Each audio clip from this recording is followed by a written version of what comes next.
Hi hello ఎలా ఉన్నారు? ఇవి క్రోటన్ మొక్కలు వేసామండి.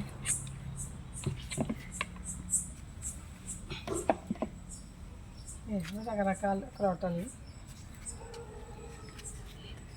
వేసాము. ఇది కూడా షుగర్ చెట్టేనండి, ఇది కూడా షుగరే. గులాబీ దేశవాళీ గులాబీ చూసారా, చాలా పువ్వులు పూసేవండి. ఎండలకు తగ్గాయి, వర్షాలు పడుతున్నాయి కదా, మళ్ళీ వేస్తారు. ఇది గుత్తి గులాబీ, విపరీతం గుత్తులు పూసేది.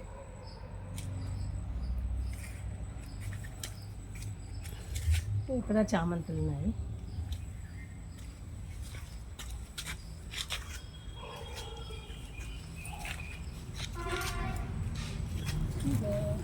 ఇక్కడ కూడా గులాబీ ఉందండి, పూసింది.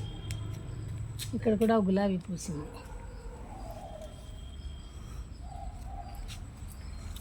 చాలా రకాలండి ఇవండి మా ఇంట్లో గులాబీ మొక్కలు.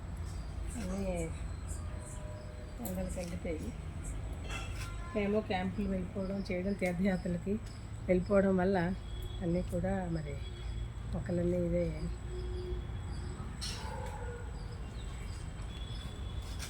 ఇది హైబ్రిడ్ కనకాంబరం, ఇది వేశాను హైబ్రిడ్ కనకాంబరం. నాకు మొక్కలంటే చాలా ఇష్టమేనండో. ఇక్కడ బెండ మొక్క, ఇది బెండ. నాకు పూల మొక్కలన్నా పండ్ల మొక్కలన్నా చాలా ఇష్టం,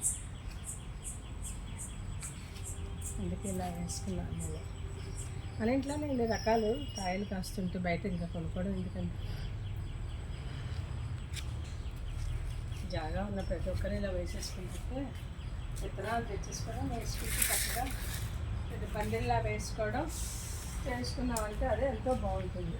ఇంట్లో కాస్తున్న కోసి ఫ్రెష్గా అప్పటికప్పుడు కోసుకొని వండుకొని తిన్న ఆనందం మార్కెట్లో కూరలు తెచ్చి వండుకొని చేసినంత ఆనందం ఉండదు.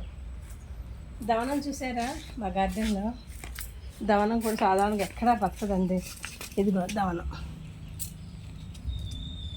దవనం చూసారా, చాలా ఉండేదండి దవనం. ఇది ఒక్కటే ఉంది, ఎండలకి ఎండిపోయింది. చాలా దవనం ఉండేది. ఇది కూడా లలితమ్మ వారికి ఎంతో ప్రీతి.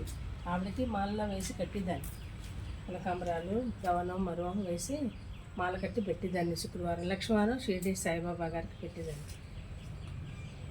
దవనం ఎండిపోయింది, మళ్ళీ వెయ్యాలి.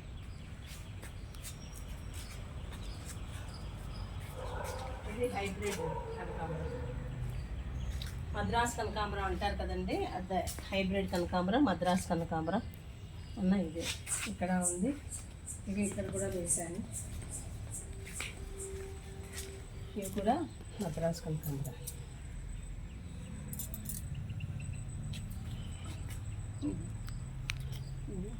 మద్రాస్ కనకాంబరం, ఇదే హైబ్రిడ్ కనకాంబరం.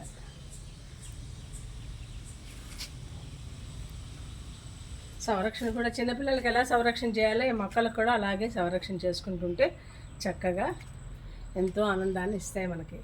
ఉదయం లేచిన వెంటనే నేను ఇక్కడికి వస్తాను, వచ్చి పెరటి వైపు వచ్చి ఇవన్నీ చూసుకుంటాను ఒకసారి.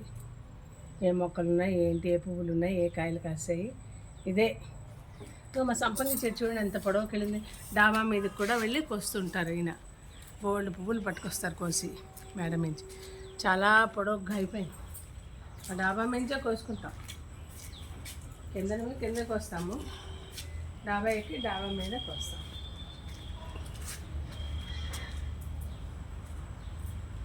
చూసారా ఎంత పడుకుందో, ఎన్ని పువ్వులు వస్తాయండి, పెద్ద పువ్వులు. నిజంగా సింహాసనం అంతా నిండిపోతుంది. లక్ష్మీదేవి సింహాసనం అంతా కూడా సంపంగి పూలతోటి చక్కగా ఉంటుంది. ఆ సింహాసనం ఎప్పుడూ కూడా ఈ కాసిన పూసిన నాళ్ళని శ్రావణం, భాద్రపదం, ఆశ్వీజం, కార్తీకం 4 నెలలు 5 నెలలు ఫుల్గా ఉంటాయి పువ్వులు. కానీ చాలా తగ్గుతాయి.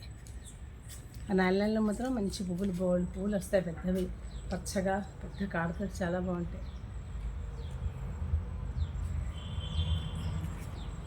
మా కాలనీలో అందరూ అడుగుతుంటారు, మేడం గారు మీ ఇంట్లోవైనా సంపంగి పూలు ఎంత బాగున్నాయండి అని.